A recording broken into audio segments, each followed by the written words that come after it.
இந்திய நாட்டின் பிரதமர் நரேந்திர மோடி எல்லோருக்குமே தெரியும். இப்போ அவரை பற்றி ஒரு தகவல் வந்து கொண்டிருக்கிறது.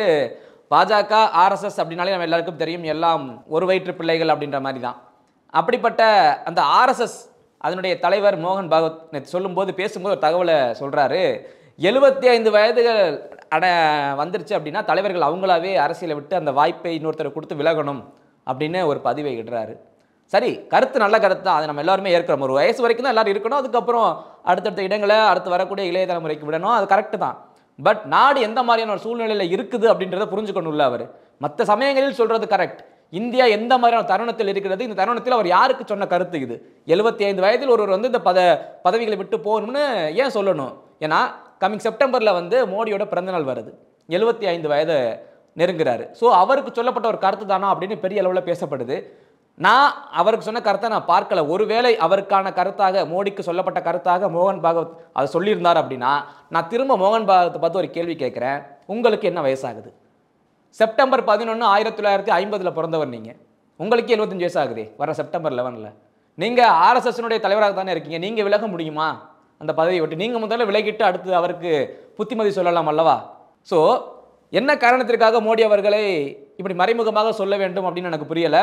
நீங்கள் ஈஸியாக சொல்லிட்டு போயிடலாம். நீங்கள் உங்களுடைய பதவியில் இருக்கலாம், இல்லாமல் போகலாம். ஆனால் மோடியை வயது நெருங்கிட்டீங்க, ஸோ போகணும் அப்படின்னு சொல்ல முடியாது. காரணம், நாடு மிகப்பெரிய ஒரு நம்மை சுற்றி பல்வேறு வகையில் சிக்கல்கள் இருக்குது. ஒரு புறம் தெரியும் நமக்கு பாகிஸ்தான் எந்த அளவுக்கு நம்ம மீது தாக்குதல் நடத்தும் போது சீனா எந்த அளவுக்கு அவங்க உதவி பண்ணாங்கன்னு.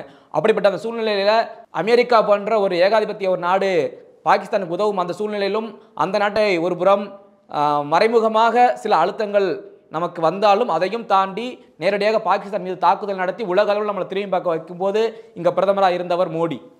ரஷ்யாவோடும் இணக்கமாக இருக்கிறோம். அதற்கும் ஒரு முக்கியமான காரணம் மோடி. அன்று இந்திரா காந்தி இருக்கும்போது நாம் அன்றிலிருந்தே ஒரு இணக்கமாக தான் இருக்கோம் ரஷ்யா கூட. ஆனால் இன்றைக்கு புட்டின் இருக்கும்போது மிகப்பெரிய ஒரு இணக்கமாக இருக்கோம்னா காரணம் மோடி.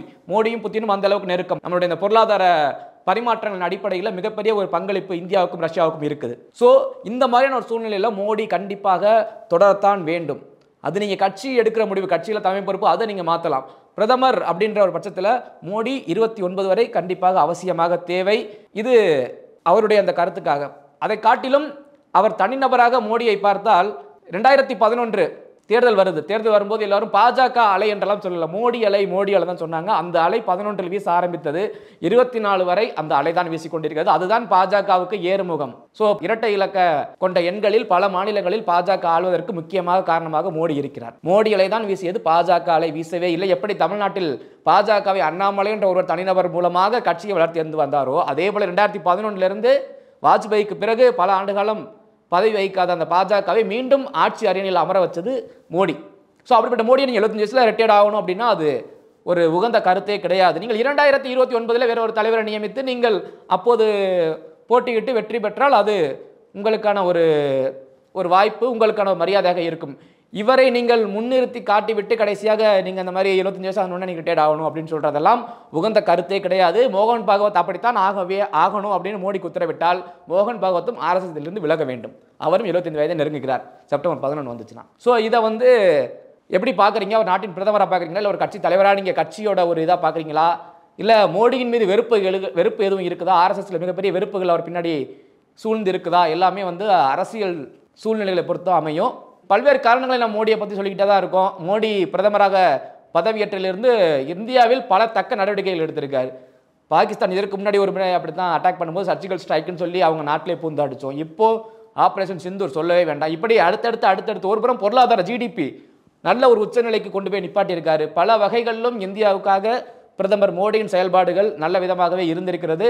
ஸோ இது கட்சிகள் அந்த அரசியலை தாண்டி அரசு மக்களுக்காக அந்த மோடியின் பதவிக்காலம் ஆட்சின்றது அடுத்தடுத்து 29 வரை கண்டிப்பாக இருக்கணும். 29 அது உங்களுடைய கட்சியினுடைய முடிவு, அதை நீங்கள் எடுத்துக்கொள்ளலாம். ஆனால் மக்கள் மோடியை நம்பித்தான் ஓட்டு போட்டாங்க. ஸோ மோடி தொடர்வது சால சிறந்ததாக இருக்கும்னு நான் நினைக்கிறேன். மோகன் பாகவத்தினுடைய கருத்து அடுத்து என்னவாக இருக்கும் அப்படின்றத நம்ம பொறுத்திருந்து பார்க்கலாம்.